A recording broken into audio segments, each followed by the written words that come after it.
refractory high aluminium ball press, is generally used for refractory high aluminium powder material molding.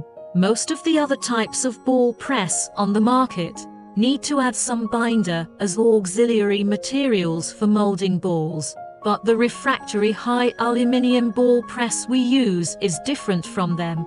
The equipment can be added without any binder and moisture, and directly, such as refractory high aluminium, direct pressing of refractory high alumina pellet. In this way, not only can there be no binder direct cold pressing forming, but also hot pressing forming, according to the purpose of the finished ball.